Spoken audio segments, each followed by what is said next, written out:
Welcome all to our meeting on the 12th of April 2020. I now open the meeting officially at 7 p.m. I'll now pass you on to our Chief Executive, who will read out the formalities.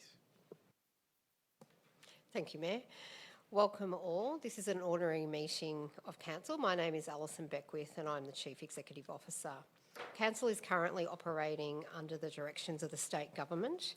Tonight's Council meeting is based on the requirements to socially distance, density quotation per room size and live streaming to ensure access to public. The current Council meeting spaces cannot accommodate members of the public given the social distance tables and equipment required to live stream these meetings. Temporary amendments have also been made to our current request to speak and public question processes to allow participation without having to attend tonight's meeting.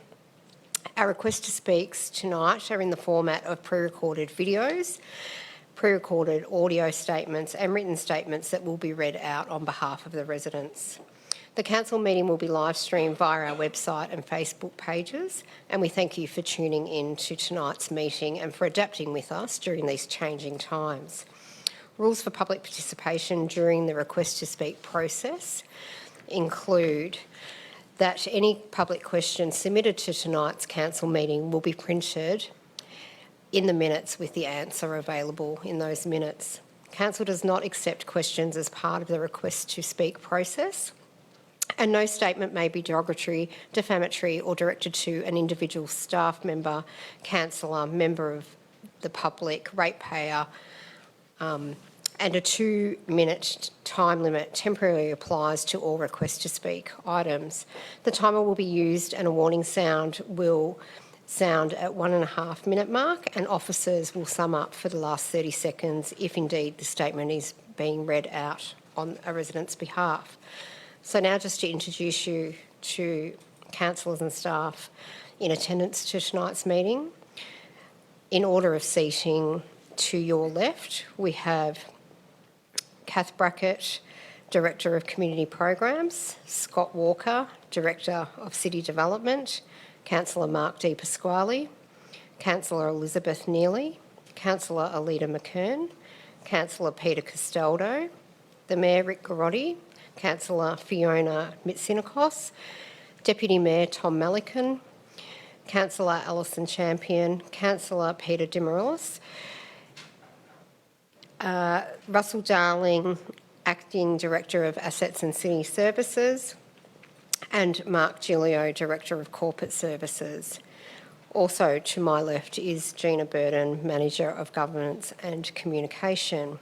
Also here with us tonight is our support team made up of members of the governance team, IT team and our JETS team coordinating our live stream meeting. Thank you, Mayor. Thank you, CE. Our meeting is being held on the traditional land of the Wurundjeri Woiwurrung people, and on behalf of Banyule City Council, I wish to acknowledge them as our traditional custodians. I'd also like to pay our respects to the Wurundjeri Woiwurrung elders, past, present and emerging, and to acknowledge our other Aboriginal and Torres Strait elders who may be joining us this evening.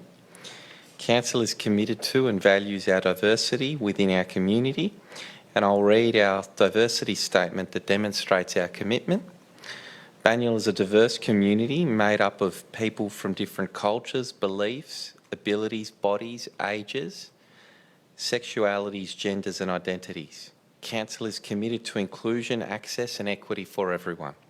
These principles foster cohesiveness, empower people and improve the well-being of our Banyule community.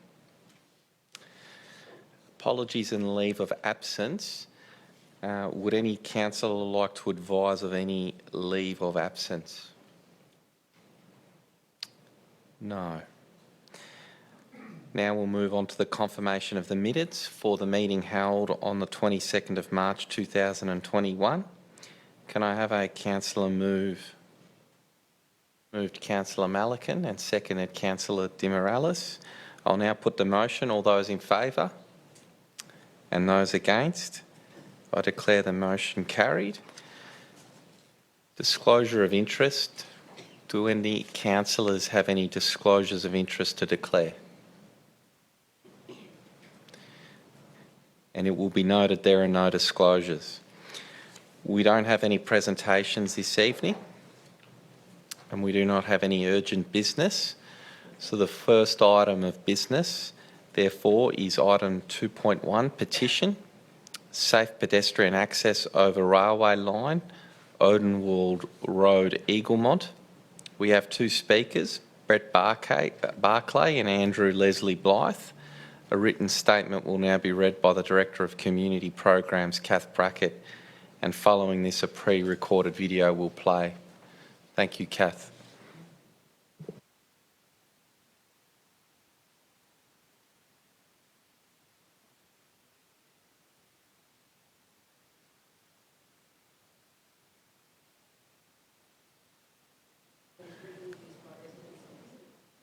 Staff and visitors at the Austin Hospital. All residents I approached showed strong support to initiatives to improve pedestrian safety.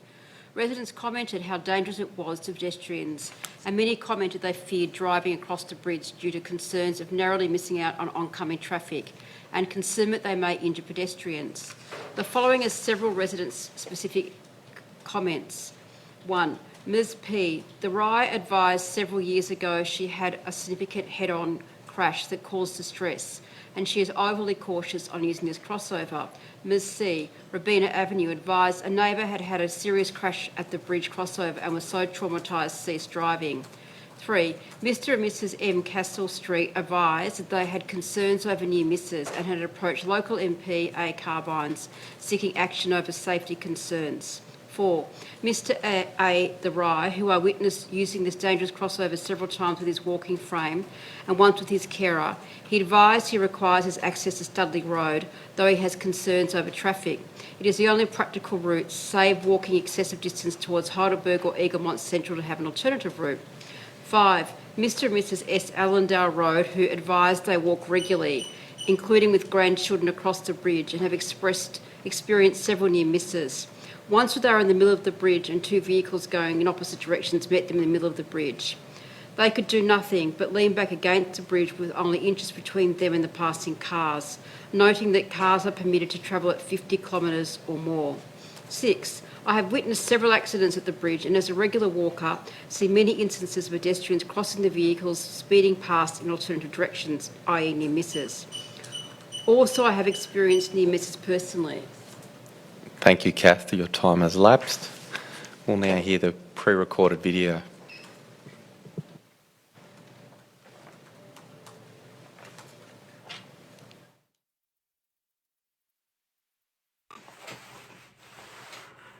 My name is Andrew Leslie Blythe of 98 Studley Road, Eaglemont. I'm grateful for the opportunity to speak to this petition. The Odenwald Bridge is a dangerous anachronism. A 19th century solution doesn't cut it in the motor vehicle dominated 21st century. It's 6.1 metres wide with a current speed limit of 50 kilometres an hour. It's dangerous and it's unsafe. I thank Councillor Alida McKern for her interest in the issue, and I am pleased that something is going to be done to improve safety on this bridge. The council website lists as a major strategy mobility enhancement within the municipality. This bridge is challenging enough for able-bodied people to negotiate. It becomes even more difficult for less able-bodied folk or for people with children and or animals. For someone needing a wheelchair, it is virtually impossible. The approach is chaotic, with goat track footpaths and dead ends. I note council discussion about low pedestrian numbers. However, the real focus needs to be on traffic movements, which continue to grow year on year. Odenwald Road is a major traffic cut-through for vehicles of all shapes and sizes. Greater traffic movements simply heighten the risk. The petitioners await with interest to see what safety improvements the funding that has been set aside delivers. Something is better than nothing, but it looks like a band-aid solution. Nevertheless, our minds are open. The bridge is an Oliver Twist moment. Poor little Oliver, ill-treated and ill-used, had the temerity to ask for food. the powers that be descended upon him. The ratepayers and residents of this area have the temerity to ask for safe pedestrian access over the railway line. Shock, horror, how dare they? Well, we don't think that this is too much to ask.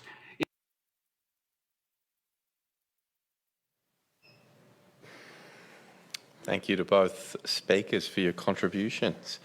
So, councillors, we have a motion or wording regarding a motion that differs slightly to that in the papers. Councillor McKerr, I understand you may wish to raise that. Thank you, Mayor Garotti. I wish to note the amendment that notes the community consultation will be conducted regarding the proposed work for Odenwald Road Bridge. Thank you, councillor, for moving with that amendment. And a seconder, councillor Castaldo. Councillor McKern, do you wish to speak? Thank you, Mayor Garotti. I wish to acknowledge the petition received, largely from local residents in relation to the provision of safer pedestrian passage over the railway line at Odenwald Road Bridge in Eaglemont. We've heard the comments of concern raised by residents through locals Brett Barclay and Andrew Blythe's statements.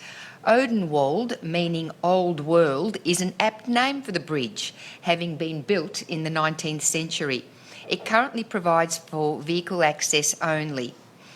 There is no provision for pedestrian access. Yet the bridge provides an important access point for pedestrians walking from Eaglemont to Heidelberg Station Bus Exchange and the Warringal Shopping Centre. While railway lines are important as public transport routes, they are continuous in form and can act as a barrier to access. For effective transport planning, we need to be mindful of providing safe and practical access for all modes, including walking and cycling. This is consistent with the key place objectives of Banyul's council plan. The petition has nearly 550 signatures, 455 of which have been received from local residents in Eaglemont, Ivanhoe and East Ivanhoe. Interestingly, the petition demonstrates visitation from people as far as Barham in New South Wales, Launching Place and Sunset Strip, though which Sunset Strip, Mayor Garotti, is unclear. Is it Jan Juc, Phillip Island or Hollywood, LA? It is important that Council responds to resident concerns, follows through and rectifies the issues. To the signatories of the petition, we want you to know that the request for safe pedestrian access across Odenwald Road Bridge has been heard by Council. The officer's recommendations notes the funding listed in the proposed budget for 21-22 for safety improvements. Thank you to the residents involved for advocating for this important initiative and to the Council staff from City Development for their report. As Ward Councillor for Chelsworth, I'll continue to take an interest in not only the matters raised in the petition and the many resident emails I've received, but I'll take an interest in the safety improvements proposed by Council's transport team and will ensure that our residents are consulted regarding the proposed safety improvements. Thank you, Mayor Garotti. Thank you, councillor. Councillor Castaldo. I'd also like to acknowledge the significant effort that has been put into this petition and feedback provided by the residents over the period it has been produced. Also noting the significant number of signatures, with the vast majority being local residents, as Councillor McKern's already pointed out, suggesting that this project does have very good support amongst the local community. As Councillor Alida noted, it's a proposed budget for the coming year to improve pedestrian movement and safety on this bridge. And I must also note her very strong advocacy on this project, and I also look forward to progressing this and delivering a much better outcome for our local residents. Thank you. Thank you, councillor. Any other councillor wish to speak? No? I'll just further note that Councillor McKern has been a strong advocate in bringing this to the council and getting it on the agenda. So well done, councillor. Well done. That's in the draft budget, and hopefully we'll get a good outcome out of that through the budget process. I'll now put the motion as amended. All those in favour? And those against? Declare the motion carried. Item 3.1, Yarra Plenty Regional Library Service Agreement for 2020 to 2025. We do not have any speakers and we do have a recommendation. Can I have a councillor move? Councillor Neely, and seconded Councillor Champion. Councillor Neely. Thank you, Mayor Garotti. This is an important agreement between three member councils. For those of you that don't know, Banyule, Whittlesea and Nillumbik. I am new to the committee, joining with Councillor Champion. And across the three councils, there are 9 libraries. Our three branch libraries are Ivanhoe, Rosanna and Watsonia. During the 5-kilometre restrictions brought on by the pandemic, playgrounds were utilised even more by families, and so were things like home entertainment. And I'm not talking about Netflix, but also online borrowing at local libraries. So I'm just making a point, I guess, this collaboration not only supports a connected and inclusive, involved community, it allows 3 councils to initiate and share new ideas on how to keep the community connected to these services, particularly in this technology age. There's been wonderful feedback on the new Ivanhoe Library. It's been positive. Residents are excited to go there, and that's what we want. We want people to really enjoy going to their local libraries, physically, I guess, post-lockdown. And it's important to ensure that all residents have access like this across all of the municipality. Thanks. Thank you, Councillor. Councillor Champion? Any other councillor? No? I'll now put that motion. All those in favour? And those against? I declare that motion carried. Next item of business is item 5.1, James Reserve Master Plan. And I understand we do have...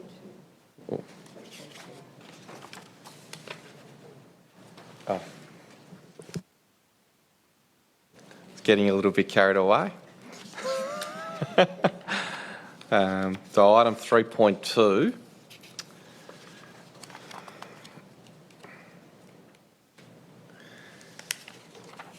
Homes Victoria 10-year social and affordable housing strategy. We don't have any speakers, but I understand there may be a question. Councillor Neely. Thank you, Mayor Garotti. Just two quick questions. How to a director, I think. How did council come up with the figure of $2 million, and how are councils expected to compensate for this potential loss in revenue? Thanks. Through yourself, Mayor, happy to answer that question. The $2 million or thereabouts, and it will be slightly over $2 million and potentially increasing in future years in terms of the impact, annual impact on council rates, has come about from a calculation undertaken by the finance team, having regard to the number of public housing dwellings within the municipality.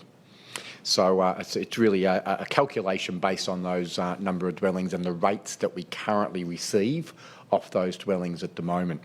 So this is a significant impact that would be unable to be addressed through standard re-budgeting processes or reallocation of rates because of the rate cap that is in place. So there would have to be, if council was to redistribute that rate income across the existing rate base, an increase to the rate cap that would have to be sought from the state government, which obviously would put a significant burden on existing ratepayers.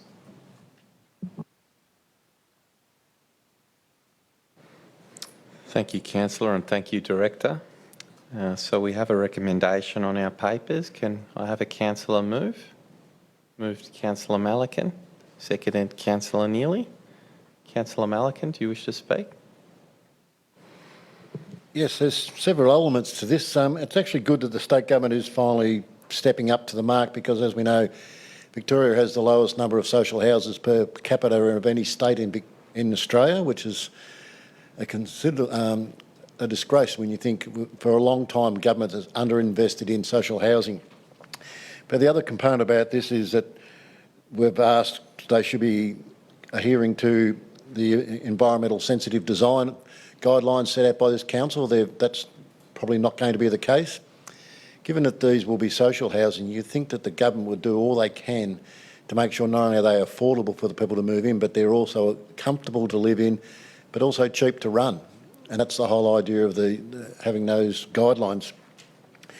But then, the question was asked about the rate increase. Well, it's interesting that the federal government income tax, or the taxes levied by the federal government are 83% of the total taxes. State government is about 14% of total taxes. Local government collects about 3 to 4% of taxes across Australia. Yet we have a state government here that's handing over the rates for these houses to us to pay. And we all have the choice. We could absorb that loss, which is $2 million, which means we will provide less services to the remaining residents, or can we apply the state government to increase our rates by 2%, which will be a burden on every ratepayer. And you think the state government, they own these houses, they charge rent for these houses, but they don't want to pay the rates to provide the services for these houses.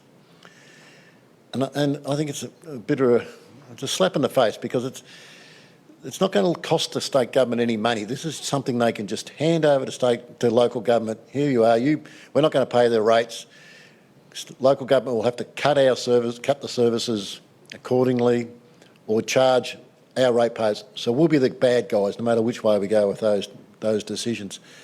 And I think it's just disgraceful that the state government can consider this and then say, after council's complained, oh, don't worry, we'll let you increase your rates, and then we'll get picked on because our rates are too high.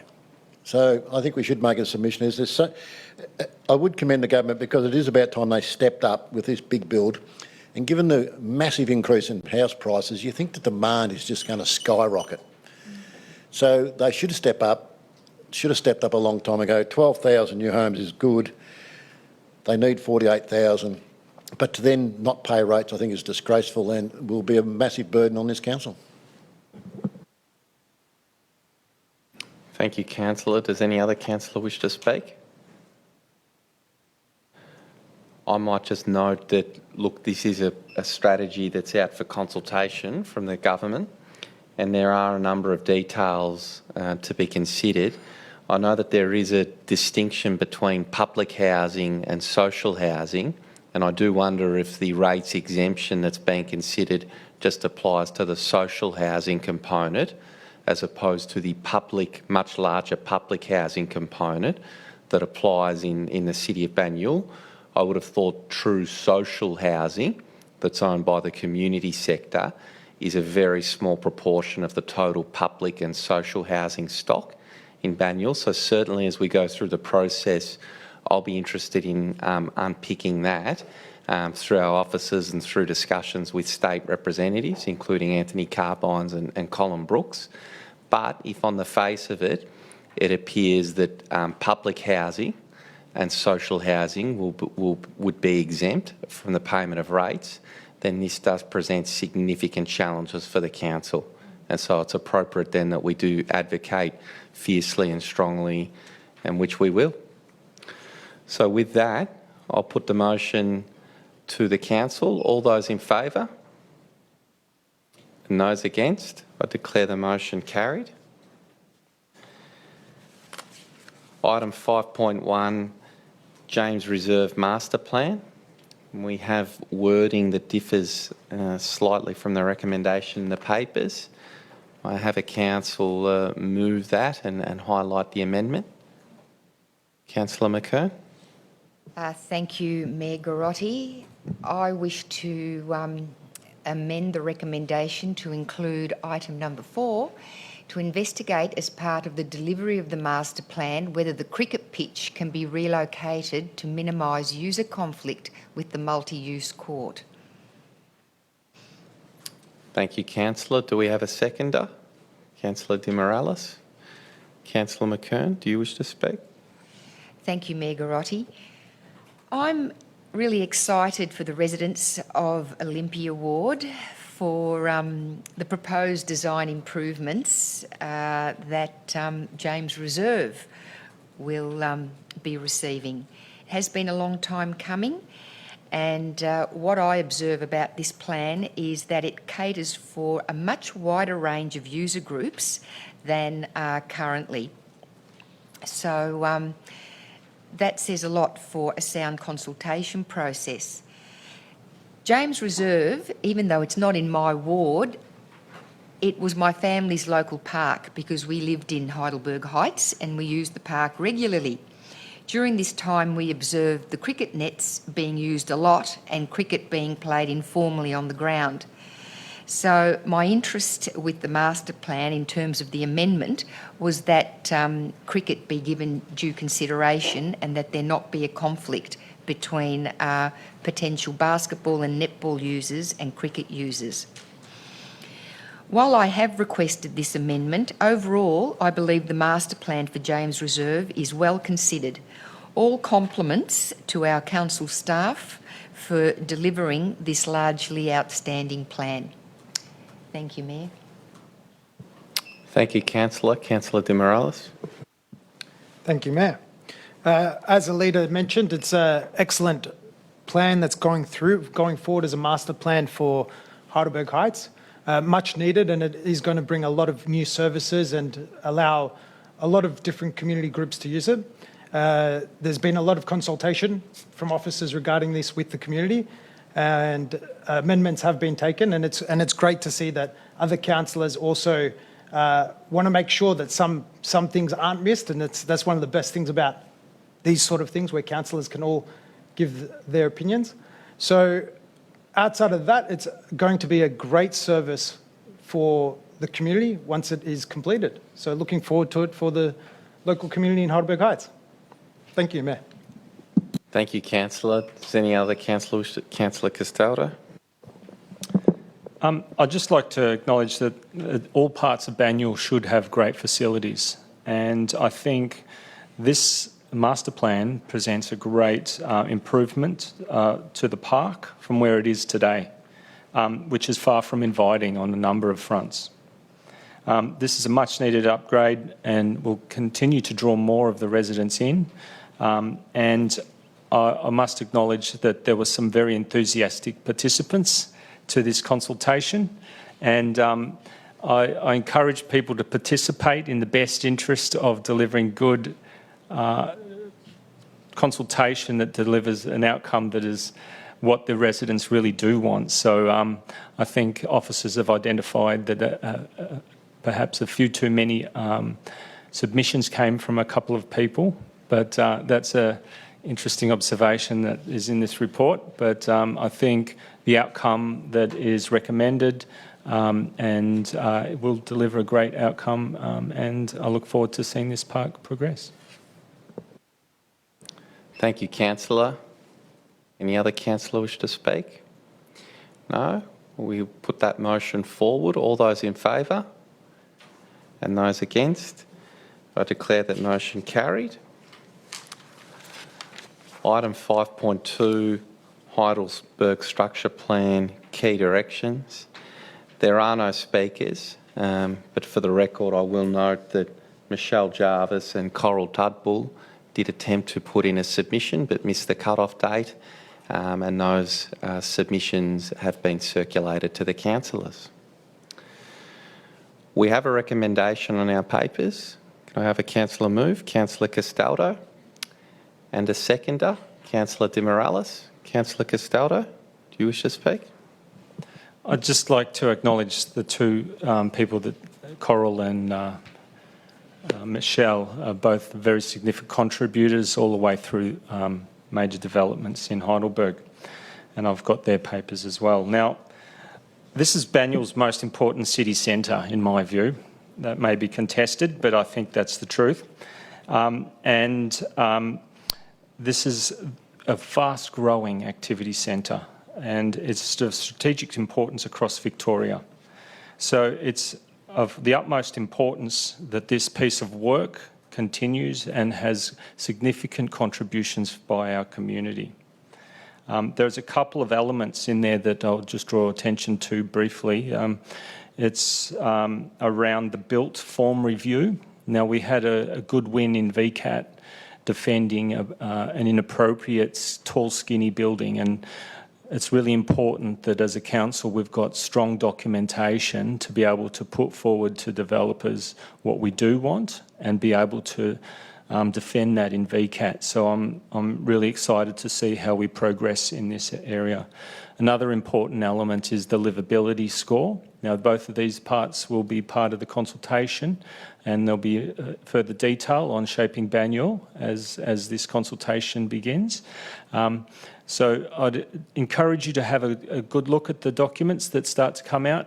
Come on down to the public opportunities, which I think will be down there in the pop-up square in the coming weeks. And also give me a call, send me an email, get involved, and I'm happy to meet residents down on site and walk around and learn about the bits that are important to you as well. Thank you. Thank you, Councillor. Councillor De Morales. Thank you, Mayor. I'm continuing on with what Councillor Castaldo said, that this is a very important thing for Heidelberg, and these are the sort of directions and plans that come together that really shape the future for Heidelberg. So with that, do get online, do get involved, do get engaged, because this is going to shape the rest of Heidelberg going forward. And it's got some great findings, so thank you. Thank you, Councillor. Any other councillor? No, I'll put the motion forward. All those in favour? Those against?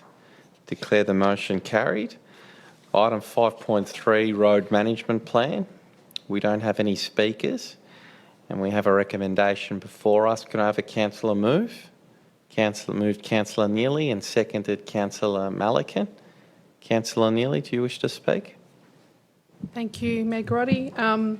This plan outlines what council is responsible for in relation to the roads, and as a newly elected councillor, one of the top priorities from residents that I have tabled through emails and phone calls, the condition of certain roads and pavements or surfaces, footpaths, the condition of them, the street trees and street lights, whether there's too much light or not enough light.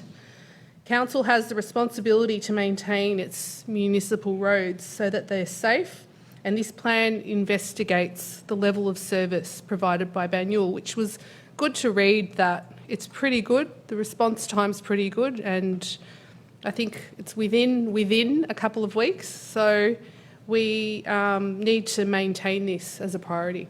Thank you. Thank you, Councillor. Councillor Malacan. Just following on from what Councillor said previously, it's interesting that you do receive a lot of complaints, but the vast majority are over state-owned controlled lands, and you only got to think of the condition of Greensborough Road. I know they've dug it up a lot, but then if you go to Rosanna Road, the surface in Rosanna Road is absolutely appalling. But even streets like Burgundy Street, which is a very bumpy street, has, and not due to wear and tear, due to the number of services that have been changed and moved in Burgundy Street, it's a shockingly bumpy, uneven surface.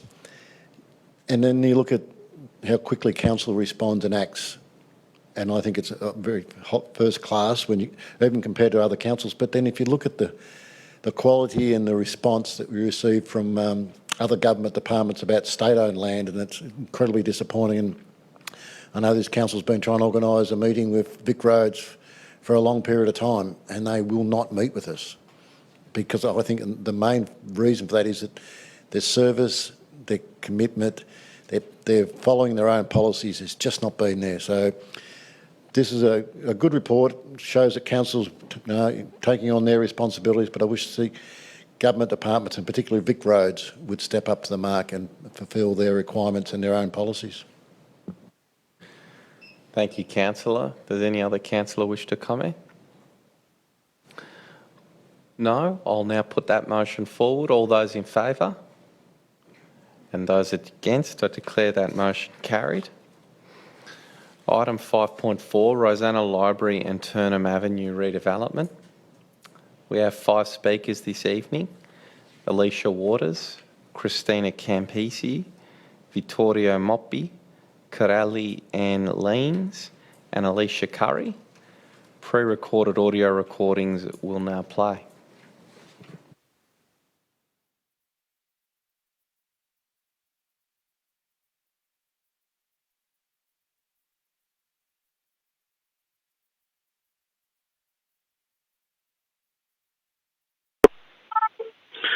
Hi, I'm Vittorio Moppi from Rosanna. I'm speaking against the proposal for the sale of council land, Lot 1, the Rosanna Library. However, I fully support the proposal for the Rosanna Library to be rebuilt and modernised. In the last 20 years, there have been 2 severe flooding events, where in 2016 the water floated multiple cars from the rear of the library to Station Road Parkland. It created many thousands of dollars of damage and insurance claims, where the liability was also being argued between the Parks Authority, Melbourne Water and Council. My question to the Council are as follows. Has the Council drainage consultants reviewed the design plans by the Woolworths Corporation and assessed the likely impacts as experienced in the last 2 previous events? With the likelihood of any future events within the next 10 years will have on the design, if so, what was the outcome from this investigation?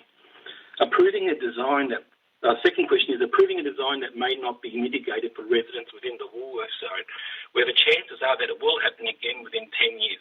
Will the Council be legally liable for the damage caused? So, will the Council and their planners assessors ensure that any future events and damage to resident properties are not a direct result due to the flooding mitigation factors that the Woolworths design team puts in place to mitigate their flood risk? If so, what are the Council plans? Thank you.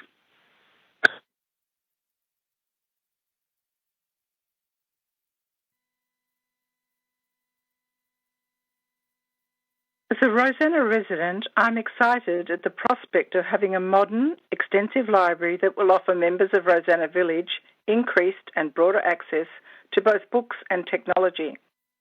However, the proposed sale by Banyule Council of the existing land on which Rosanna Library currently stands is of grave concern. Plans for the new double-storey library to be erected on the corner of Turnham Road and Douglas Street would necessitate the removal of 14 well-established trees and eliminate a much-appreciated beautiful green space where pedestrians, including commuters, may take time out to savour a safe place which provides a little tranquility in their day. Where do Banyule's Climate Emergency Action Plan and Banyule's Urban Forest Strategic Plan come into play? And at what point will Council listen to residents' concerns about trees and offsets when the world is acknowledging the vital importance of global warming?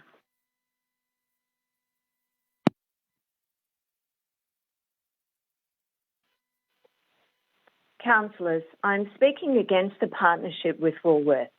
A petition exists against the Woolworths proposal in 2016 with a current 6,500 signatures.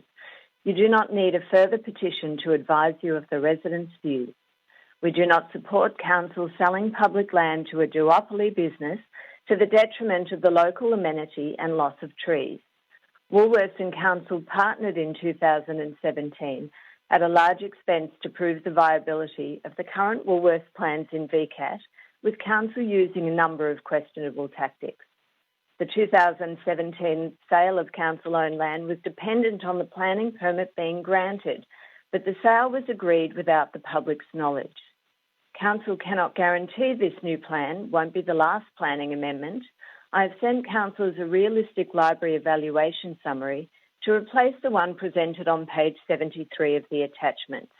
Note, I have now included trees and flooding, which council does not. My assessment shows that the only benefit to the partnership is money. However, why is the library not accounted for in the current 4-year budget when it is stated to be delivered in this term? It has been in planning for the last 4 years and been promised for much longer. In July 2020, there were at least 3 design meetings with council's architect, so why have no plans been released to the residents yet? Council suggests that a Section 173 agreement will maintain the controls of the site. However, these can be challenged in VCAT, and a previous public question posed to Council also shows that residents can be arbitrarily removed from this process. The potential outcomes suggest that the partnership will come with only guaranteed detriment and with significant risk factors to both traders and residents. Please reconsider.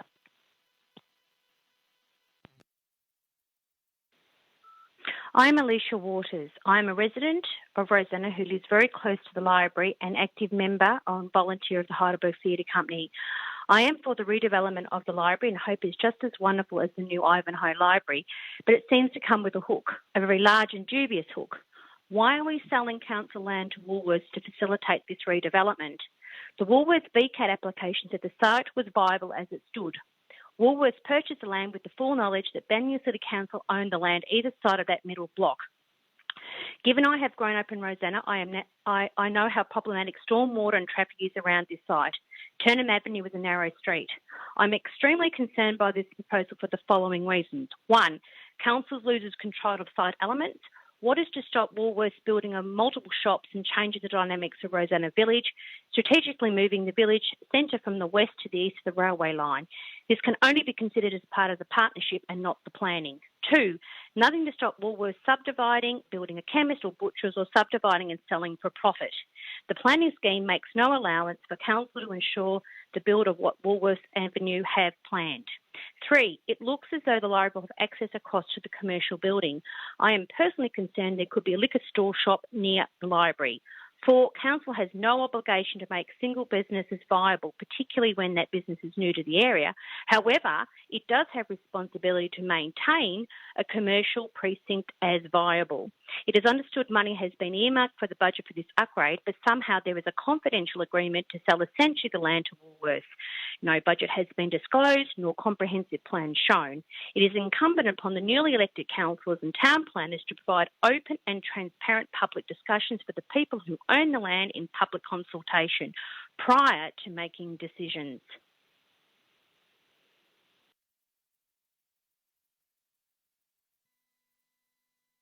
Hi, I support the build of Rosanna Library. However, I'm against the strategy that Council is taking to get there. My question for Council regarding the new Rosanna Library is that it appears from Council plans that a number of trees have been approved for removal to accommodate Woolworths. So how does the Council abide by their own policies, such as Urban Forest Strategic Plan, if they're willing to remove trees for developers? Does this mean if developers show you the money, you are happy to rip out trees to make way for developers' buildings? Also, does Council believe that 80-year-old large established trees that provide amenities and neighbourhood character compared to a few small tree saplings that Council will plant at the Rosanna Library Woolworths site?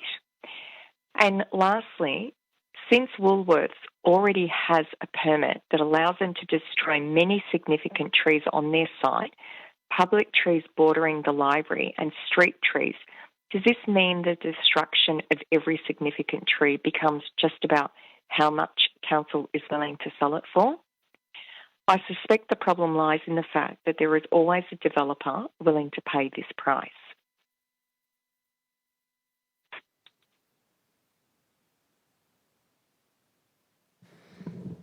Thank you. Thank you to those speakers and for their pre-recorded videos. I understand that we may have a couple of questions for our officers.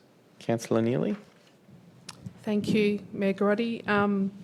A question that I have is what has Council done in the past about the drainage on the site to reduce any future risk? Thanks. Through yourself, Mayor. The flooding issue, and I think there were a couple of speakers that referred to the flooding issue or potential flooding issue in relation to the site, is a really important issue, really important consideration. This issue was explored in a fair bit of detail when the previous Woolworths proposal was considered on 44 Turnham Avenue on the site next door to the library, because there was a significant event. a number of years ago, or a few years before that planning permit application in 2016. And that event was effectively a 1 in 400 year flood event localised in that Rosanna area. It needed to really be considered in light of any future development proposal on that site. There were extensive discussions at the time with Melbourne Water, and the issues were canvassed and considered through expert evidence and information put forward to VCAT.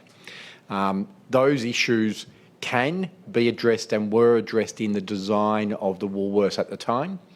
That certainly will be something that will need to be considered in the detailed design of the new partnership project that involves the new library and Woolworths combined. But the principles established and investigations that underpinned the design back in 2016 will certainly apply to the new combined building that's been put forward as something that Woolworths will need to address in putting forward their planning permit proposal and the final design and delivery of the project. So those matters will all be addressed. Thank you, Director. Any other questions for our Director? Yeah, following on from that question, there was a significant flood event, as we talked about. What steps have been taken by Melbourne Water and the Rosanna Parklands to ensure that doesn't have the same impact if we do get another significant rain event? Thanks, Meg. Yeah, Melbourne Water has undertaken some works within the Rosanna Parklands and certainly looked at their maintenance regime to ensure that the drainage doesn't get blocked. That was certainly a factor in that flood event, was the blockage of the drain, and Melbourne Water is continuing to review its requirements around flood levels and any further works that it needs to undertake. So it's undertaken works as well as reviewed its maintenance regime and also its requirements that it will apply to future developments. Thank you. There were some questions asked from the public about the subdivision and on selling of the land. Can you go through the details about that? Thank you. Yeah, the partnership project will lead to a final design of a library and Woolworths development, which through contractual arrangements will need to be delivered. So it'll be the Woolworths and library that will be delivered as approved and agreed by council. So it's not a sale of land that enables Woolworths to go and do what they like in terms of delivering alternative outcomes or different outcomes or on selling the land. They must deliver the Woolworths supermarket and library as agreed by council in the final detailed plan. So there's no opportunity to go and do something else or on-sell the land for a different purpose or undertake individual specialty shops that's different to a supermarket outcome. And there was some discussion about the loss of trees, and there are some trees will be gone, but my understanding is that those trees were already debated at the VCAT hearing for the previous application for Woolworths, and VCAT made a decision that those trees could be removed. But can you talk about the redesigned streetscape and the forecourt in the front of the new library? Thanks. Yeah, happy to talk about that. There'll be a landscaping setback provided to the, or landscape entry area provided to the corner of Douglas Street and Turnham Avenue as part of the new library. That will be significantly less than what's there now, but it will still be a landscape setback that enables to deliver a landscape outcome to that corner.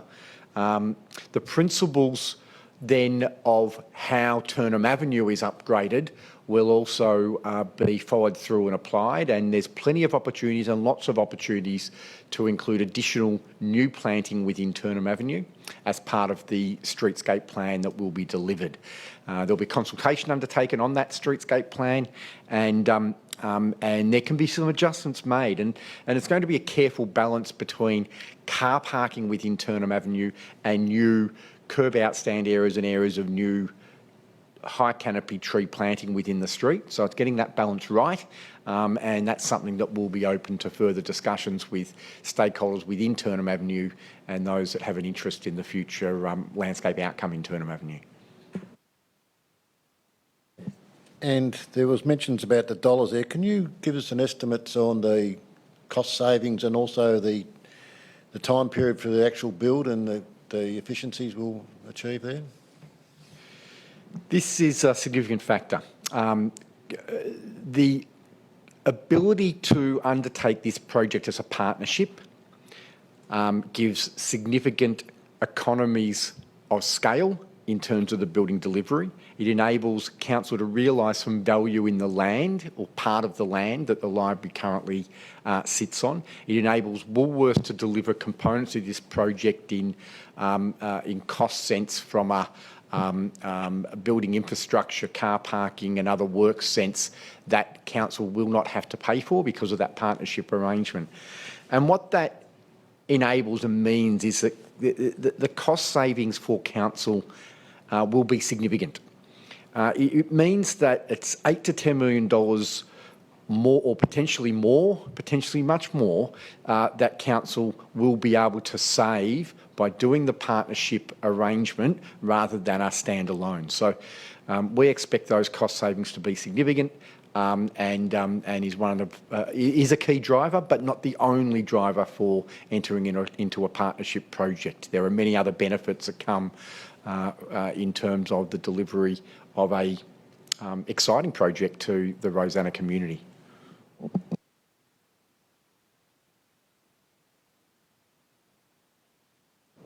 Thank you, Director. Councillor, any other questions for our officers? Otherwise, I understand we have a motion on our papers. Councillor Malikan, do you wish to move? I'll move as per the papers. Moved Councillor Malikan and seconded Councillor Champion. Councillor Malikan, over to you. This has been the most difficult decision in my 18 years on council. This has been incredibly difficult, and I appreciate the support and understanding from my fellow councillors. But I keep thinking if we didn't make this decision and in the end of this term of councils, the old Shire office was still sitting there abandoned and we had the existing library there, then that would not be a good outcome either. And I do understand what these people are saying, what everyone's saying, and I have agreed with it. But then we've got to look at the bigger picture. We've got to look at so many considerations. And I look at the standalone option we considered, and because of the land we own, the access to a standalone library was off Terman Avenue, which I thought was a terrible outcome. And the way the land is configured, we could not achieve an entry point to the underground car park under a standalone library on our own land just because of the lay of the land. And doing this partnership, we can achieve a good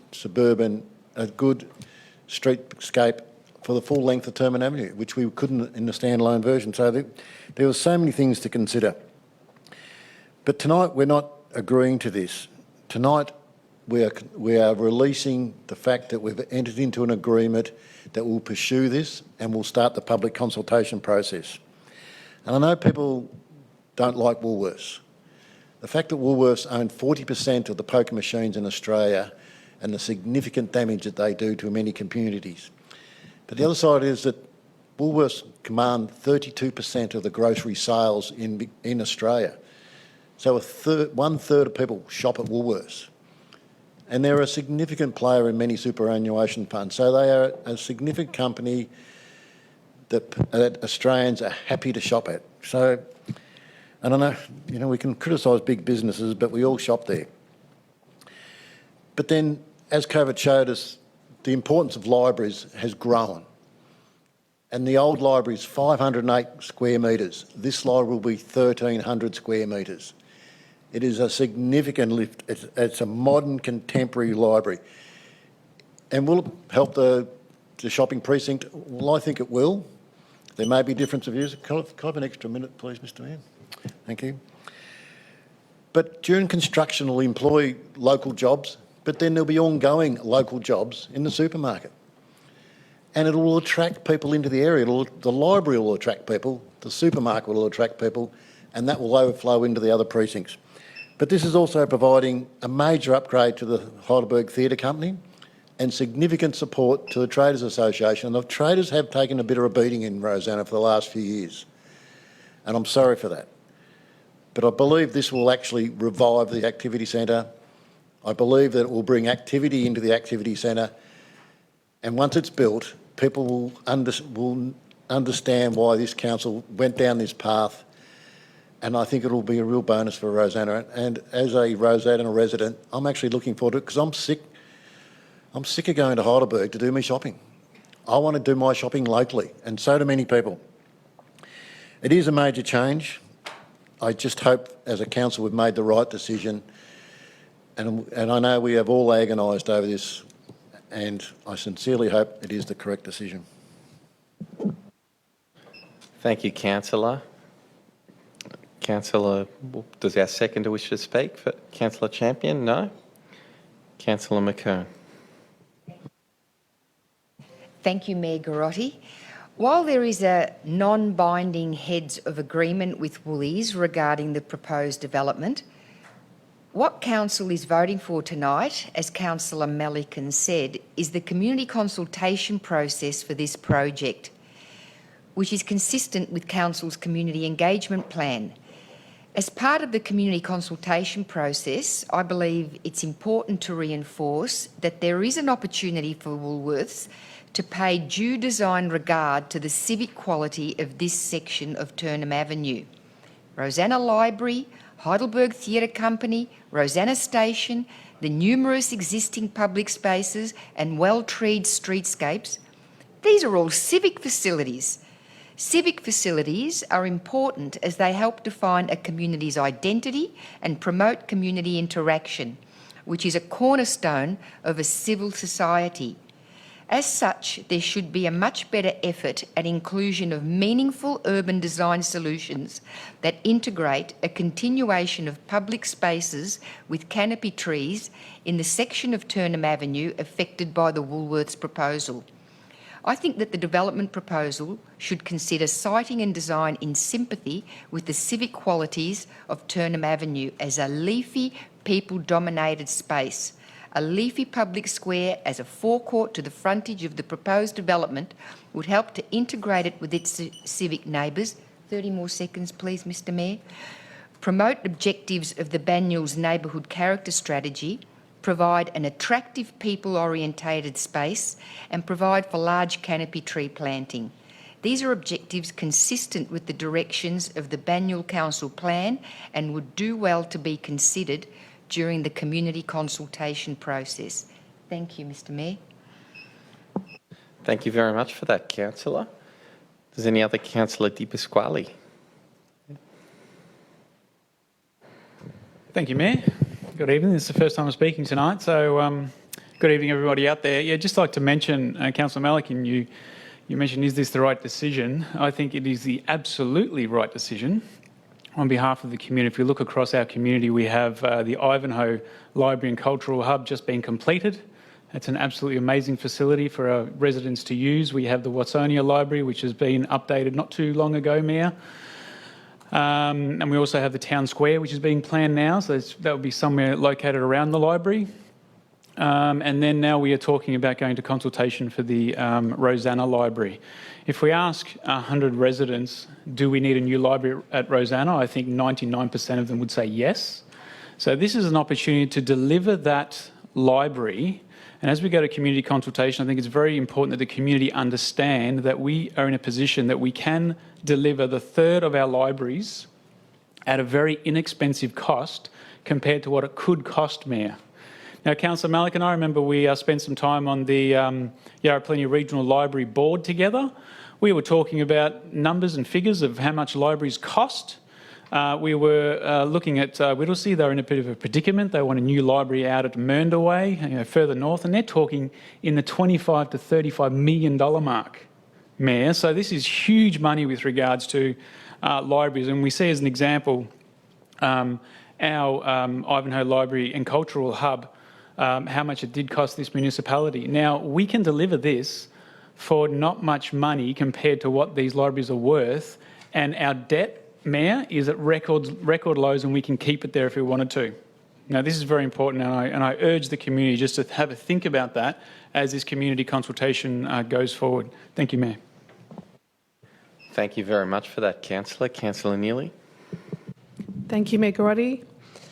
The biggest challenge with this development is weighing up all of the priorities of the site and the area, and there are many. So we had to be, or I have to be, pragmatic when thinking about all these things. So the things that we weighed up, the suitability of the area to have a supermarket, the effect on the local businesses, the strip shops, the access to the theatre, the removal of vegetation, and we need to acknowledge that we need to make an extra effort to give back more to the environment when these things happen, and a larger, improved library that has a workable space. Now, I've spoken to library staff and the space that they are currently working in, and I know that most people do want the library, but it's just good to mention that the current space doesn't allow for multiple programs to be running effectively, simultaneously. So in one room, it's really difficult to have a meeting, a book club, along with, say, a toddler story reading time, not to mention noise and the actual amount of space to do that effectively. The library deserves the upgrade, and this proposal allows more than one functioning meeting space, which the area really needs. I understand, like I said before, that residents do support the library. It's just the removed vegetation is the biggest issue, I think, when we look at the net community benefit, and that's what we need to do when making that decision. Thank you. Thank you for that, Councillor. Does any other councillor wish to speak? Councillor Castaldo. We've just delivered a sensational Ivanhoe Library, and I too hope that Rosanna can be a place that the locals do love as well. This is a highly important and strategic project, and it has had a complicated journey getting it to where it is now, where differing views have been voiced leading up to the proposal coming to the broader community today. This particular proposal delivers well in some areas for the ratepayers of Banyule, but I'm still a little concerned around the streetscape on this very important part of Rosanna. Every activity centre needs a public realm and a public civic centre the locals are proud of, and the streetscape immediately around the library is critical. I note the Turnham Avenue Streetscape Concept Plan will be part of the coming consultation, and this will need to deliver some improvements from the first plans we were shown to have my full support as this project proceeds to further stages. The current proposed library that we see today certainly is a great improvement on the existing offering in terms of the library facilities, and anyone that's been visiting it over the years will be screaming out for an improvement, especially if they've been to the new Ivanhoe Library. So getting the streetscape right and design detail of this new library is absolutely critical. I'd encourage the community to focus on this now and speak to your councillors and get involved with the coming consultation. Thank you. Thank you, Councillor. Does any other councillor wish to speak? No? I might just highlight two figures that come to mind when I consider this item. First one is $1 million for the Heidelberg Theatre Company. So as part of this proposal, we will be investing substantially in Heidelberg Theatre Company, helping to renew and refurb and take them forward on their journey. And I'm very, very excited about that. And the second figure I want to highlight is $10 million plus in savings that this council will generate compared to doing an alternative option of standalone. And later on in the agenda item, when we look at our budget, and we look at the fact that we're running surpluses, we're paying down debt, that we've turned the page on the debt and deficit days of this council, that we're doing $63 million in capital works, that's because we make good, sound, strategic decisions. This is a great example tonight, and we're about to embark on public consultation about it.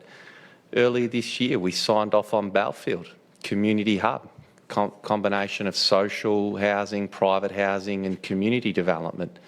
So this council, and through the talent of our officers, led by Scott Walker, has developed a real expertise around collaboration and partnership. And what that enables us to do is to get great community outcomes at very low cost for the ratepayer. So I'm very excited to see where this goes and certainly commend this recommendation to the council. Councillor Malikan, do you wish to sum up?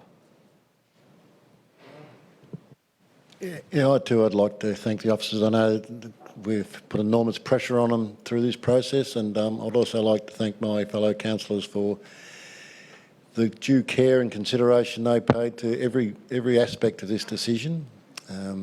It's difficult for particularly the newer councils to come on. There's a lot to learn, but this was a particularly hard decision very early in their term. And I think they all approached it with great maturity, great respect for each other, but they made up their own mind.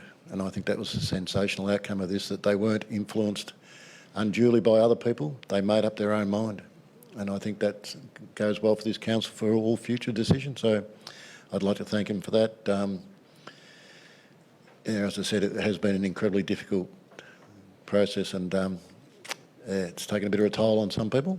But I think we'll move forward now as a group, and we'll make this a good project for people in Rosanna. Thank you very much, Councillor. So I'll now put the motion forward. All those in favour? And those against? I declare the motion carried. Item 5.5, proposed declaration of public highway 1017 Heidelberg Road, Ivanhoe.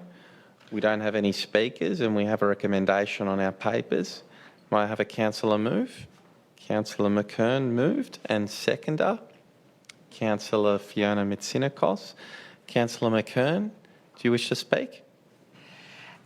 Thank you, Mayor Garotti. I don't wish to say too much about this. I think it's a fairly straightforward declaration of a public highway. Suffice to say that for those people who do use this access route, they'd be either walkers or cyclists looking to access Darebin Station from Heidelberg Road, or looking to do a shortcut through to Salisbury Grove or Vicky Verka to Heidelberg Road through the underpass. This acquisition provides us with a great opportunity to create a special space out of something that is currently, in appearance, quite unsafe and run down with a very uneven road surface. So I think it's a great move, and I look forward to an allocation in a not too distant future budget for streetscape improvements and safety improvements and pavement improvements to this space. Anecdotally, you may be interested to know that the land was actually acquired by a H.W. Buckley to provide access to the Masonic Lodge at 40 to 42 Salisbury Avenue in Ivanhoe. Said Mr. Buckley is deceased, and the property was, or the title of the property was in his name. So we look forward to upgrades in that area, particularly with the amount of development, particularly apartment development happening in its vicinity. Good things to come. Thank you, Mr. Mayor. Thank you, Councillor. Does our seconder wish to speak? No. Does any other councillor wish to speak? I'll now put the motion forward. All those in favour? And those against? Carried. Item 7.4, notice of intention to declare a special charge for the Heidelberg Central Shopping Precinct. We don't have any speakers. May I have a councillor move? Moved Councillor Castaldo and seconded Councillor Neely. Councillor Castaldo, do you wish to speak? Just like to let the public know this is a joint partnership between the Activity Centre, the traders and Banyule Council, both contributing a sizable sum of close to $100,000 each to work together and deliver good outcomes, joint outcomes for the shoppers and also the shoppers that attend there. So I support this and continue to enjoy working forward with the shopkeepers down there in Heidelberg. Thank you, Councillor. And do we have a second? Mayor, if possible, I just have a question for the appropriate officer. Okay. Yeah, just the appropriate officer, Mayor, if I may. So Banyule Council has special rate charges for our shopping centres, our various shopping centres or shopping strips. We're one of the few councils that do it. Now, during COVID-19, we did have the relief of the special rate charge for that scheme as well. So council footed the bill for the rates as well on behalf of the shop owners or the rate payers. How will that impact what decision we're making tonight? So does that still come under the COVID-19 relief package, or does that move when we're outside of the COVID-19 relief package? CEO, can you direct her? Thanks, Mayor. Yeah, happy to answer that. We actually undertook a new process for other activity centres last year in the middle of the COVID-19 relief occurring. And really this is just a procedural process to continue with the special rate and charge scheme for Heidelberg in particular as an activity centre. And what the council decided with its economic support is to pay the contribution in certain quarters throughout the last 12 months for the traders or the traders themselves or shop owners themselves. So that can occur with the scheme in place. So there's no change or impact on what the scheme actually is or the way that we need to proceed to roll it over and continue it on. And if council wishes to do any further support in the future to any of the activity centres in terms of providing that support, it can continue to do so within that framework. Thank you, Director. Councillors, does that answer your query? Yeah, Mayor, just making sure it doesn't impact the COVID-19 relief that we're offered, the special rate schemes. Thank you. Thank you, Councillor. Does any other councillor wish to speak on that item? No? Otherwise, I'll put the motion forward. All those in favour? And those against? I declare the item carried. Mr Mayor, Yep. So just backtracking. So I jumped forward inadvertently. So we'll just go back to item 5.6, council-owned properties for 35 to 37 Bardia Street and 158 to 160 Liberty Parade, Heidelberg West. We don't have any speakers and we do have a recommendation on our papers. May I have a councillor move? Moved Councillor De Morales and seconded Councillor Champion. Councillor De Morales. Thank you, Mayor.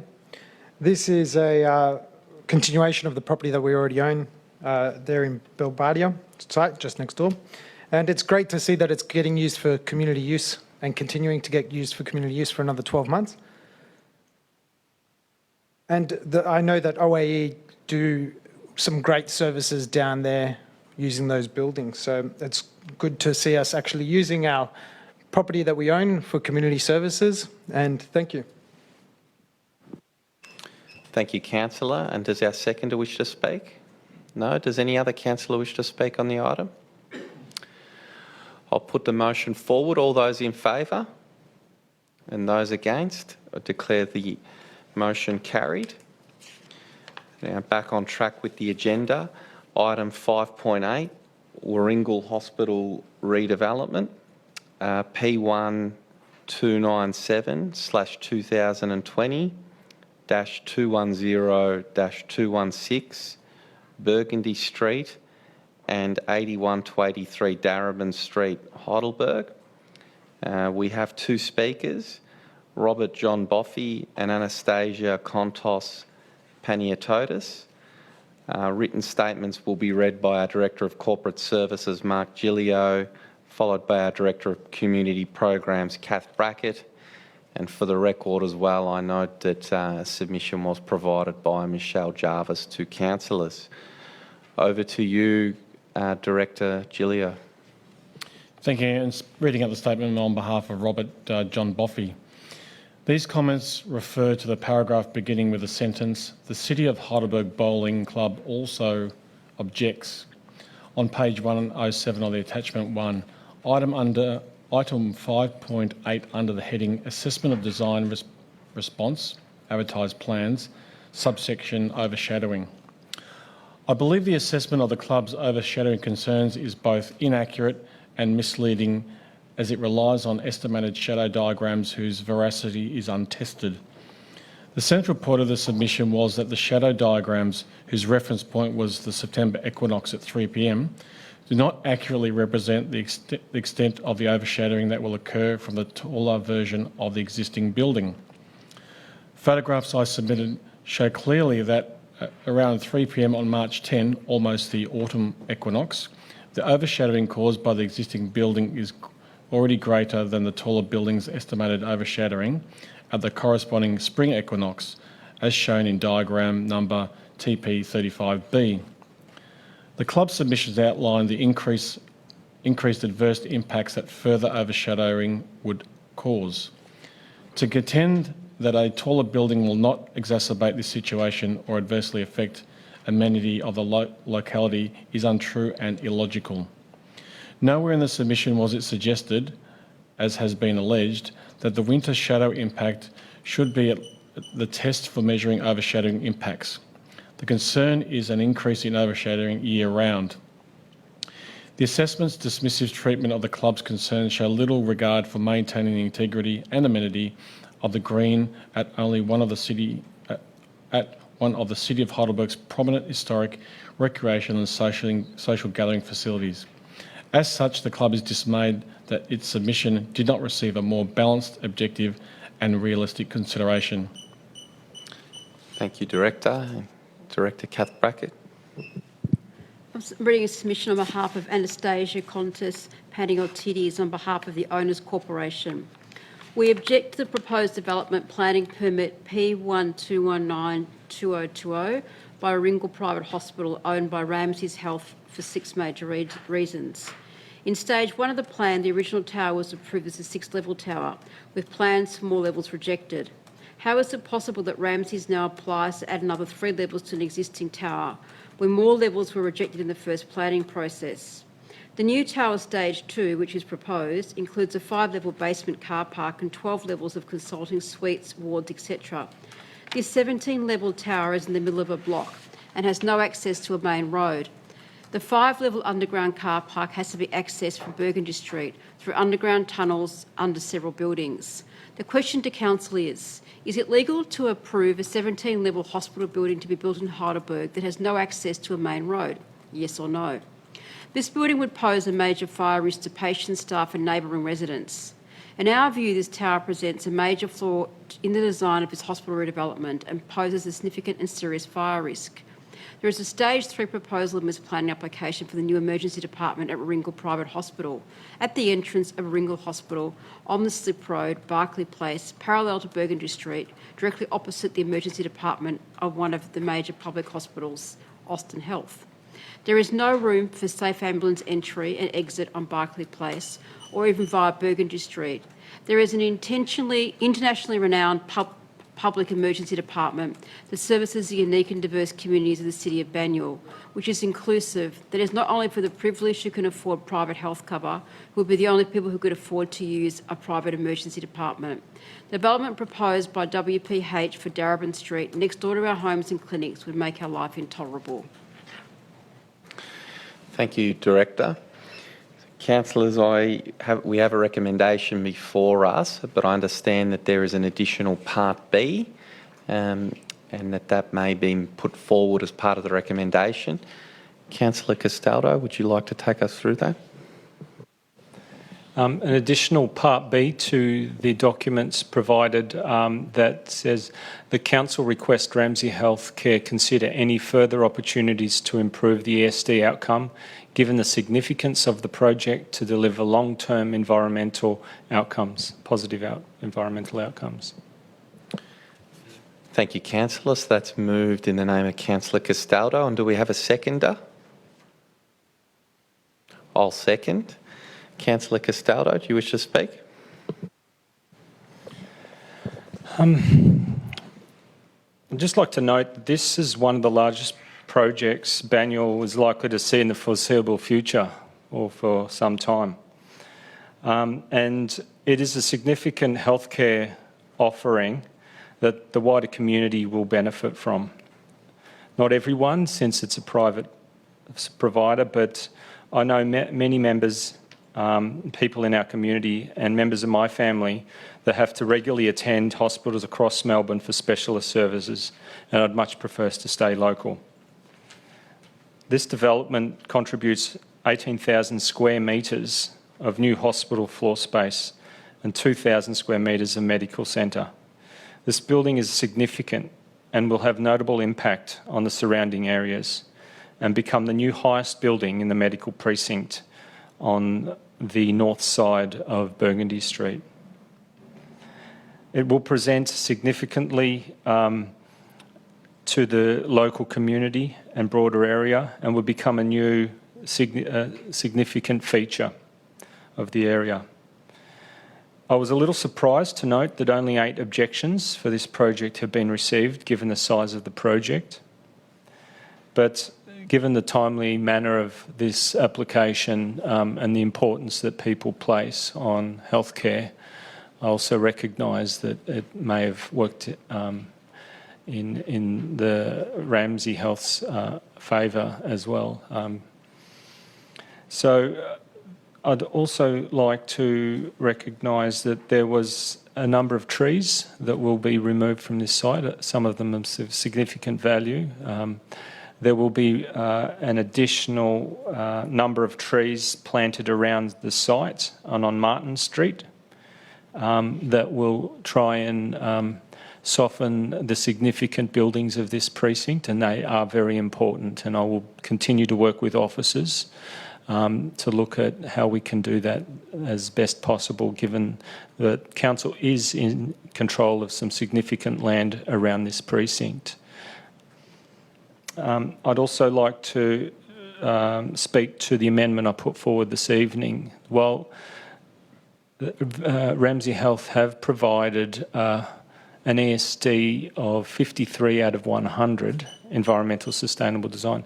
That is far from desirable and far from what I consider best practice.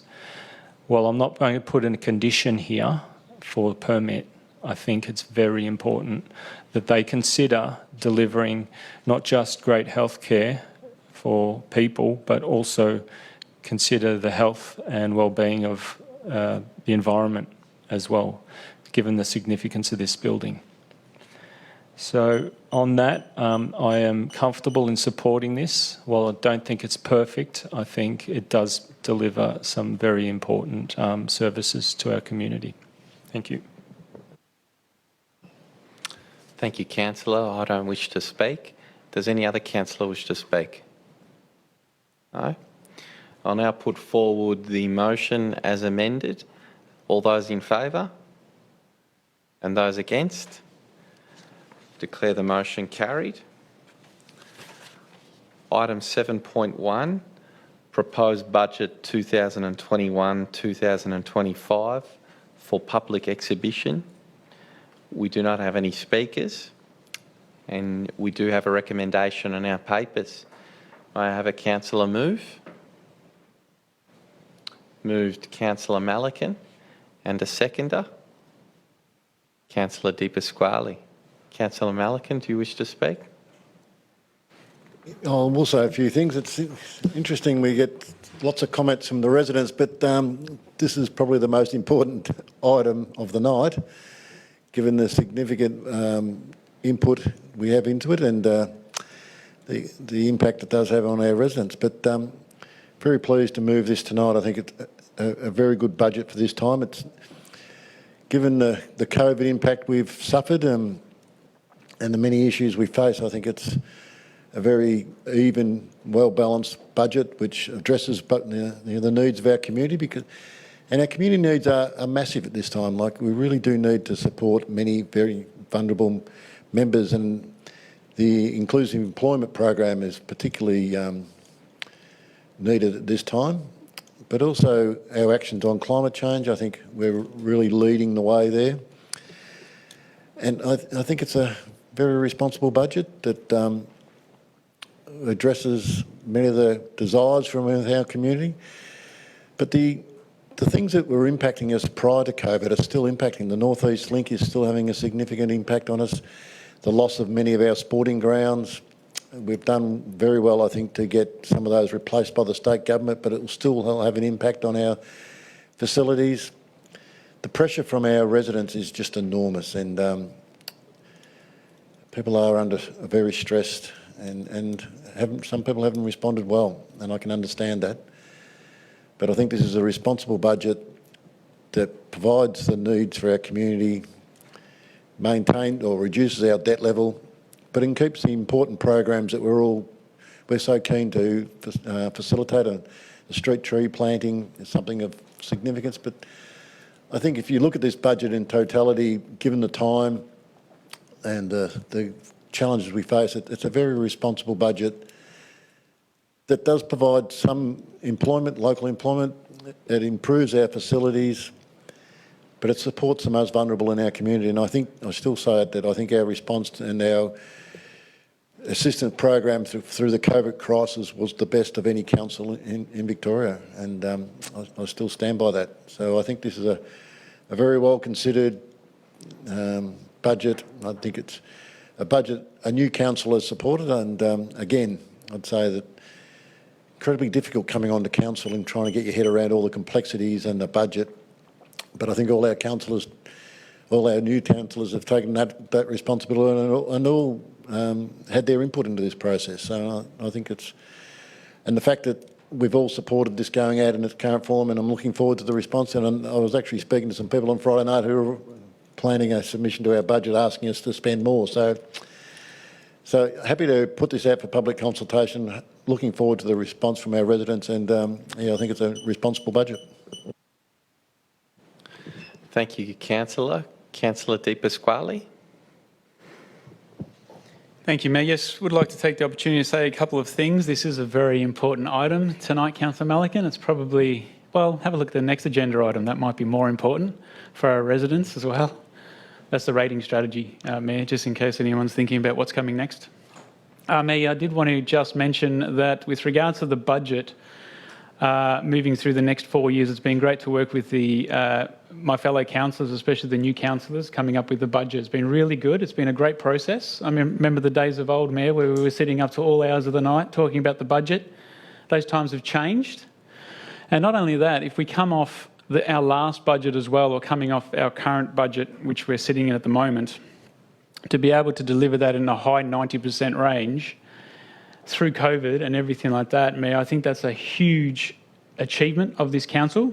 And, huge thanks needs to go to, Director Jeff Glynn, his team, for making sure that eventuated. We were speaking with other councils who had, in the 60 and 70% of the delivery of their capital works program. So just to be able to deliver through the COVID time period the way that this council team did is absolutely phenomenal.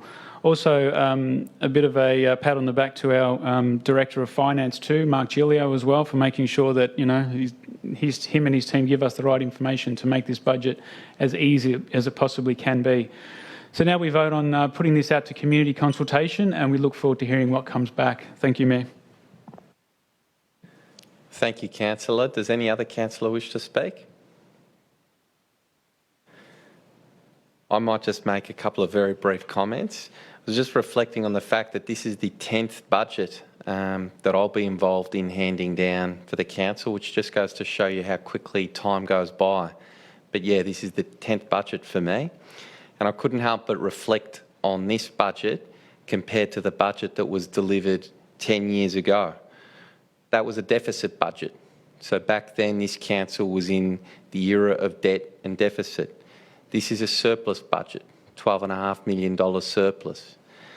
Back then, council was looking at $50 million of debt and 40% of our revenue base. Very pleased to announce tonight that our debt is at record low levels. It's now at 15% of revenue and trending downwards.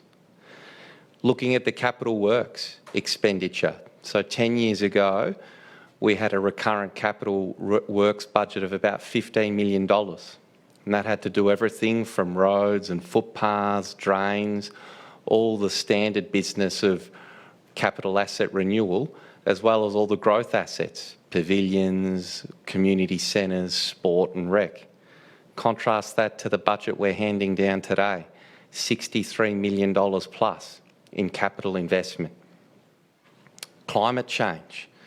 10 years ago, that wasn't really even on the radar of this council. Now we're putting forward a budget that has $10 million worth of funding towards seeing this council become carbon neutral by the end of the decade and our city carbon neutral by 2040. And jobs and social enterprise. I remember having a conversation very early on in my term as a councillor with the former CEO, who has a disability in his own family, and talking as a bit of a pipe dream around what we might be able to do to engage people with disabilities and from disadvantaged backgrounds. And now we look at this, our social enterprise and inclusive jobs program, creating jobs for people with disabilities from disadvantaged backgrounds, from Aboriginal and Torres Strait Islander backgrounds. Our program of work is seeing us create 400 local jobs in Banyule. So I think it's timely sometimes to stand back as a council, and some of us who have been on that journey, including Councillor Di Pasquale, who was elected with me at the time, and Councillor Malakin, and for all those that are new and have joined our team, just to reflect on the really good work that we've done over the last 10 years to be doing such great work for our community to ensure that we're not only strong today, but we're strong for tomorrow. So I just want to pay tribute to that and to thank all those involved. And just on a point of detail, I'd like to acknowledge the tremendous work of Director Gilio and his manager Tanya O'Reilly and their very, very talented budget coordinator who impressed us enormously and is a real value add to this council and to this team. So with that, I'll put the motion forward for council. All those in favour? And those against? Declare that item or that motion carried. Item 7.2, Proposed Revenue and Rating Plan 2021 to 2025 for public exhibition.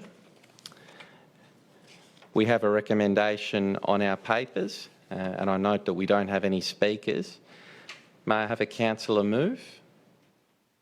Moved Councillor Malakin and seconded Councillor Di Pasquale. Councillor Malakin.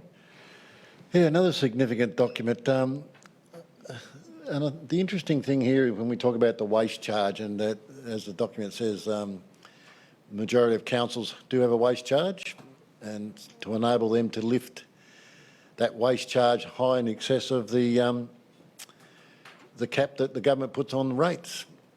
This council's been able to absorb it. Now, just because you're in the minority doesn't mean you're wrong. And I've always thought the waste charge was a regressive tax that impacted the most vulnerable. So everyone pays the same amount for the same service. Well, that's the theory of a waste charge, but it doesn't work for any other services we provide. So you pay basically a land tax on how much your property's worth.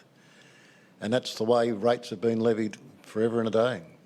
And I still think that's a fair way to do it. Why would you separate waste? You don't separate anything else. And I think that's the fairest, most equitable way of doing it. And I'm quite pleased that this council continues to do that, even though very tempting to go to a separate waste charge, which means that we would levy greater, we'd get more money out of our residents, but that increased burden would be levied on the ones that could least afford it. And I think that's totally wrong.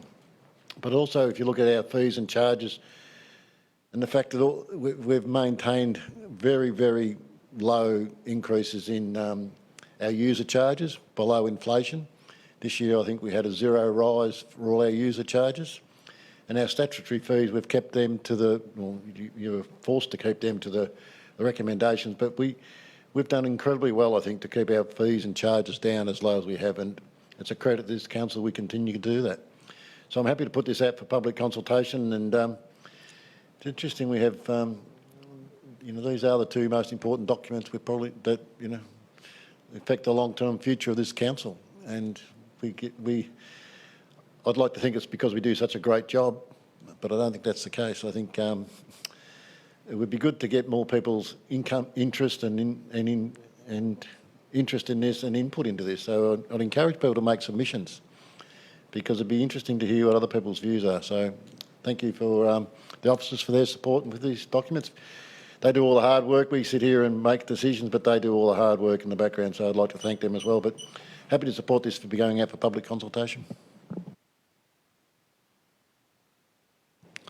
Thank you, Councillor. Councillor Di Pasquale.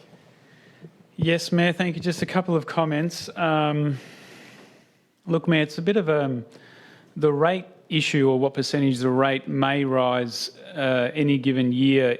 It was much different when we first got onto council, Mayor. I mean, that was a time where we weren't under rate capping. So the council had the opportunity to raise the rates whatever it decided it wanted to. I remember years ago some councils, raised them, somewhere from 15%, 22% in 1 year, off the back of, not raising rates at all for many years. Now, Banyule really does have a history of responsible rating. And over the years, that is evident, because we're around the middle band with regards to, the amount of rates we have to pay as a resident or a property owner compared to other municipalities who surround us or are similar to us. So that's the first thing. But now, Mayor, with regards to rate capping, we've been under the rate cap for some years now. It's a bit of a non-event. Other than when we come up to this process, we do want to look at, what would the impact of a zero rate rise look like? What would a 0.5%, 1%, 1.25, 1.5, 2%, 2.5? What are the increments, and what does that impact in the years to come, and the delivery as well? So that's what we really like to look at. But having said that, there's something happening, Mayor, which is, happened in New South Wales, and it's been happening for many years, is that because they've been rate capped for many, many years too. And the delivery, when we take into account inflation and the increasing demands of the community, it continues to go up. So in the years to come, we're going to have to be getting more creative with regards to revenues other than rates, because we're just not going to be able to raise it through rates. Years ago, this council made a decision to buy some school sites, which were developed for community, for homes, etc., and that did deliver a lot to the bottom line over the last 10 to 12 years. I don't think there's going to be opportunities like that in the future. Who knows what the future holds? But we've got to be more creative in the future. We can't just, raise the rate 1%, 1.25, 1.5% and expect to outstrip inflation, because it will catch us in the end. Thank you, Mayor. Thank you, Councillor. Does any other councillor wish to speak? I'd just like to acknowledge again the good work of the officer team and Budget Coordinator Michael Fan for his work on this and the previous item. Also too, I'd just like to extend an open invitation to anyone in the community, any community group, should you wish to have a conversation around the budget or the rating plan, to book in a time with me in the mayoral office, and more than happy to have a conversation and to go through things. So that is an open invitation to anyone in the community, any individual, any community group, who would like to have a conversation about these very important items of the council. With that done, I'll put the motion forward. All those in favour? And those against? I declare the motion carried. Item 7.3, Councillor Gift Policy. We don't have any speakers on this item, and I understand we do have a motion that differs from the recommendation. Yes, Councillor Mayor, Di if I Pasquale. may take the opportunity to move a deferral of this item to the next meeting. Thank you, Councillor, and I'm happy to second that. Thank you, Mayor. On the basis of, if I may speak for a moment on the item. So the basis of this deferral is this is a requirement of the Local Government Act, the new Local Government Act. The previous Local Government Act in 1986, Mayor, didn't really call for a gift policy, even though Banyule did have one. So we always did, so we have to declare any gifts or anything, and it has to go on a register. A couple of questions I have with regards to the amount or gift amounts, and also one of the changes are that any gifts that are offered, if they are also refused, they also have to go on the register, Mayor. So there's some implications that I think as a council group we need to be discussing and talk about, because especially for the new council, this is something that can really turn around and pop up later on down the track. So I move a deferral of this to the next meeting just to have do that inquiry for myself and the other councillors and have those discussions. Thank you, Councillor, and I've seconded the item, and yes, agree completely that it's important that all councillors are fully familiar with the policy, and I think there's just a couple of questions amongst ourselves that we'd like to work through. This item will come up again in the next ordinary council meeting on the 3rd of May for adoption, and hopefully that'll give us that extra little bit of time just to work through those matters. Does any other councillor wish to speak on this item? No, I'll put the motion forward. All those in favour? And those against? I declare the motion carried.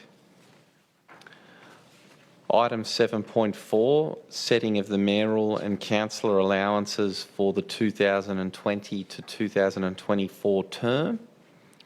We don't have any speakers, and we do have a recommendation on our papers.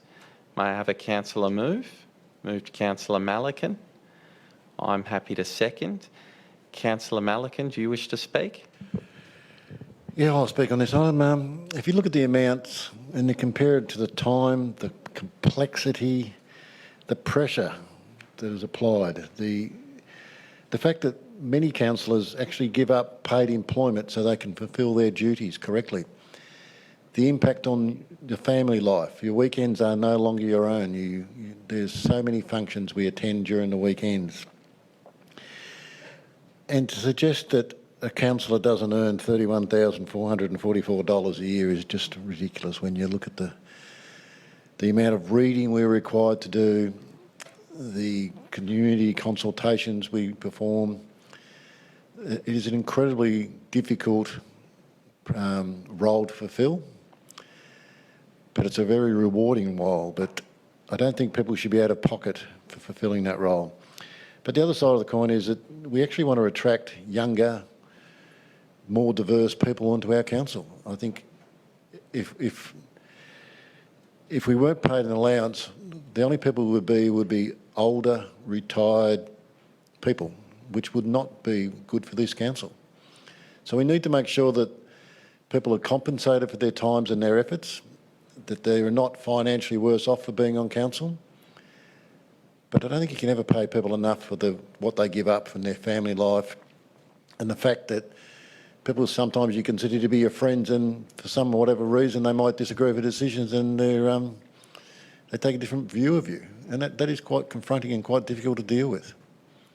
So I think this is a very modest amount given the pressure, and then on top of that, you've got to make all these incredibly difficult decisions on budget and other issues. But then you've got to, every 4 years, you've got to go and ask to be re-elected, to say, I've done a good job, please re-elect me.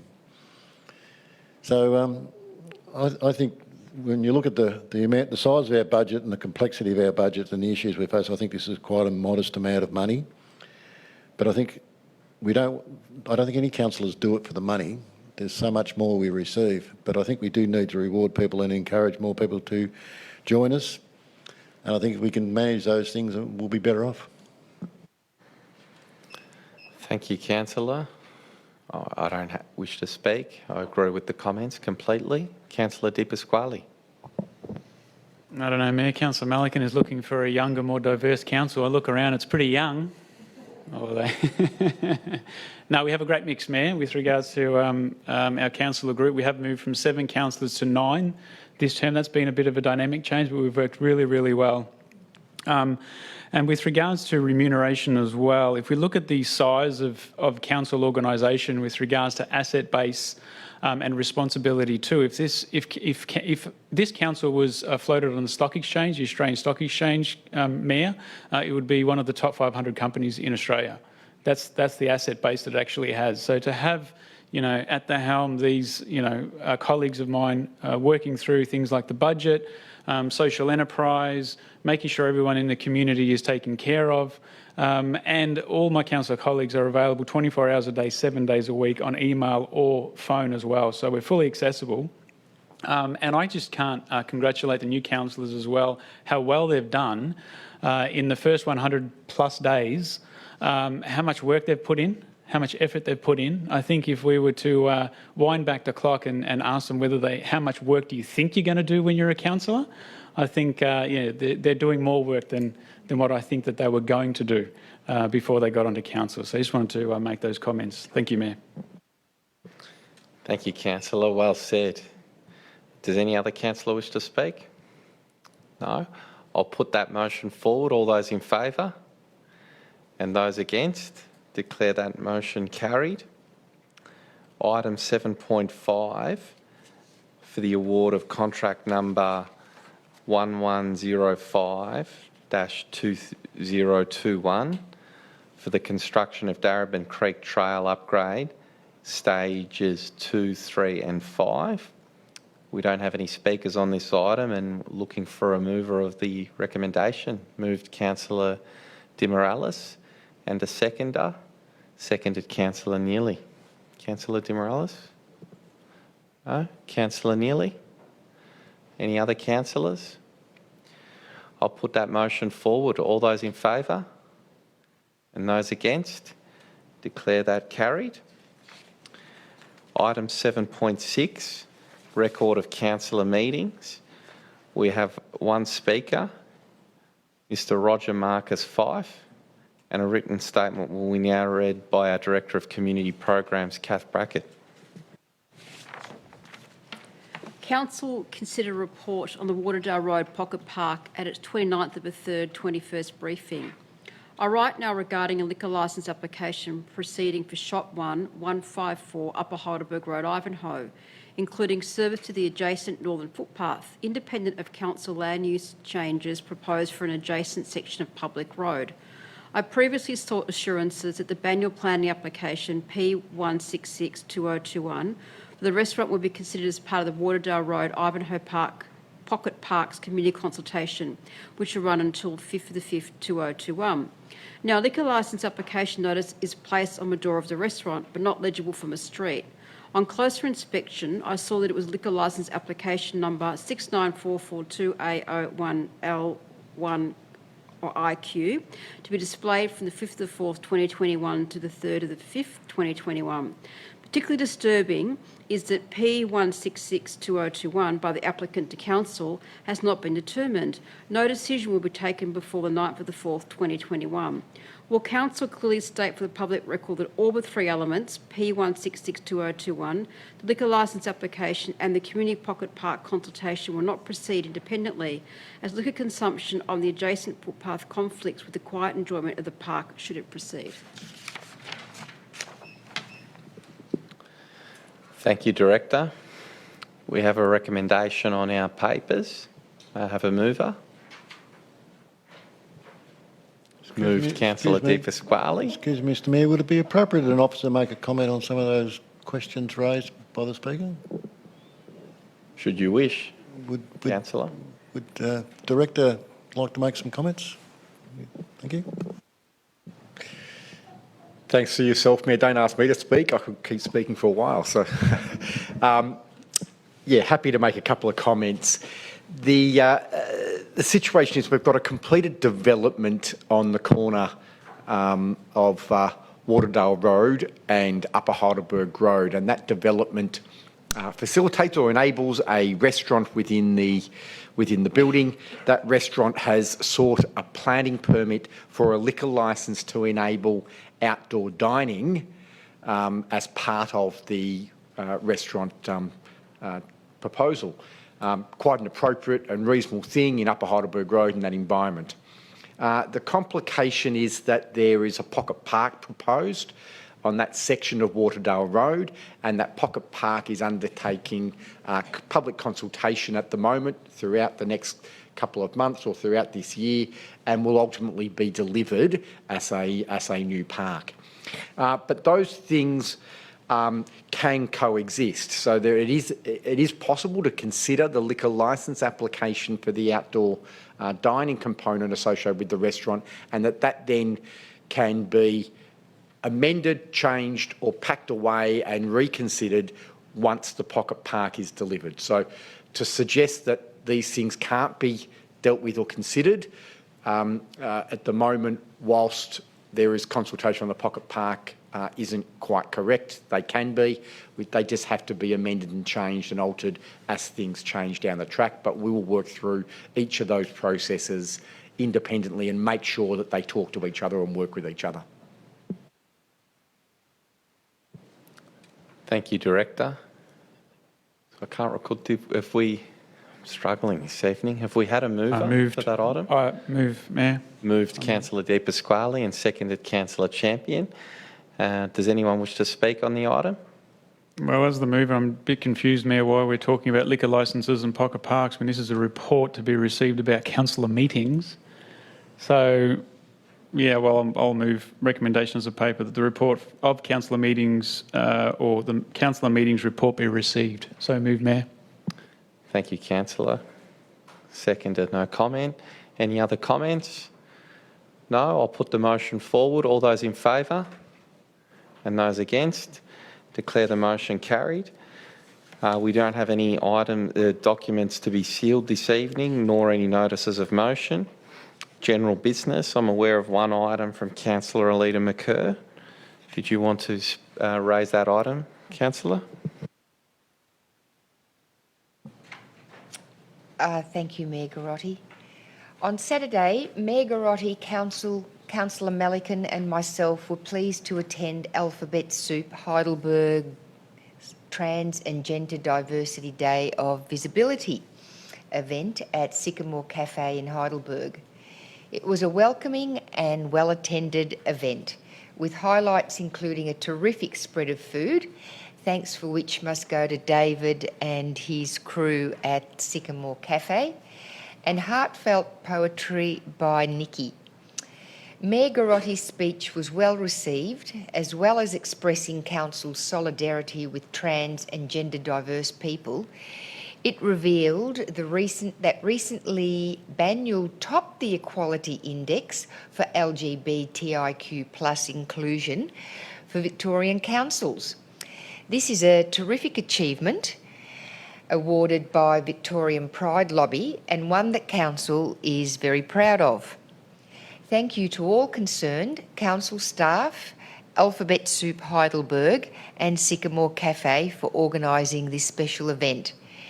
And for those who are interested, meetings of Alphabet Soup Heidelberg are held on the first Saturday of each month from 1 to 4 p.m. at Sycamore Cafe in Heidelberg, and everyone is welcome. Thank you, Mayor. Thank you, Councillor. Does any other councillor wish to raise an item? Councillor Melican. I did have an item, gentlemen, and I apologise for not advising you earlier.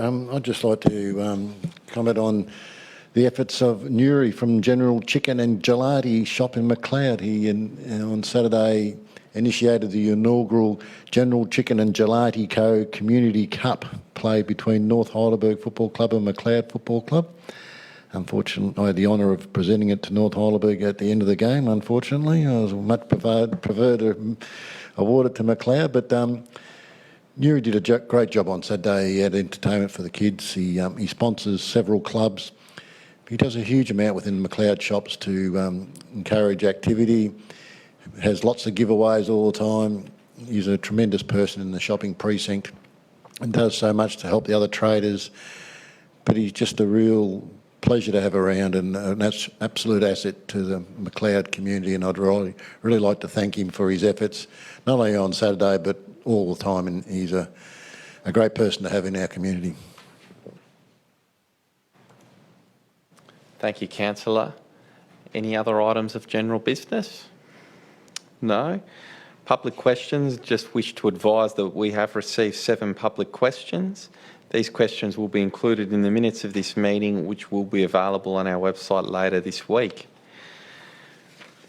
Now looking to close the meeting in accordance with section 66(2)(a) of the Local Government Act 2020. The meeting will now be closed to members of the general public for consideration of 3 confidential matters relating to private commercial information and land use planning information.